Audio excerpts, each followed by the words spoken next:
l'immensité bleutée du lac Tchad, entre les eaux calmes, les réseaux et les îles verdoyantes, on en trouve une richesse unique. Il s'agit de bœuf kouri. Majestueux et reconnaissable de loin grâce à ses longues cornes en forme de lyre, cet animal est considéré comme l'une des races bovines les plus anciennes et les plus rares au monde. Élevé depuis des siècles par les communautés riveraines du lac, notamment les Boudouma et les Kanamboum, il est parfaitement adaptable à un environnement où l'eau et la terre se mêlent. Son sobriquet est le fils du lac car son existence est intimement liée à cet écosystème aquatique. Le responsable du centre de sauvetage de la race bovine kouri à la Société de développement du lac Sodelac, Abdelkerim Abdoulaye Seyed, relève l'importance et la particularité de bœuf kouri. La production de viande et la production de lait, elle est en tête. Elle a une importance par rapport aux ressources génétiques animales. Son importance est liée au lac Tchad.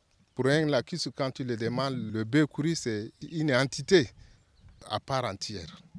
Le bœuf kouri n'est pas seulement une ressource d'élevage. Il est aussi un symbole culturel qui fait la fierté de la nation. Il constitue un marqueur identitaire pour le Tchad, pays d'où l'ancêtre de l'humanité, Toumaï, est sorti de ses entrailles. Avec sa robe claire, son corps élancé et ses cornes pouvant atteindre 1,50 m, il attire l'admiration des chercheurs, des touristes, mais aussi des éleveurs d'autres continents qui veulent faire le jumelage. Contrairement aux bovins adaptés au pâturage sec, le kouri est en contact direct de l'eau. Il se nourrit d'herbes aquatiques, se déplace facilement entre les mares et les îlots pour rejoindre les nouveaux espaces de pâturage. Cette adaptation exceptionnelle en fait une espèce résiliente et essentielle pour la sécurité alimentaire des populations du lac. Il donne du lait en abondance, sa viande succulente et représente un héritage ancestral, confie le responsable du centre de sauvetage des bœufs kouri. La vache kouri, elle produit de lait d'abord. Elle est en tête par rapport à tout le bœuf. La production elle est autour de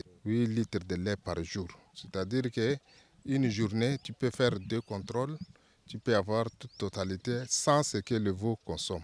Le minimum, c'est 4 litres.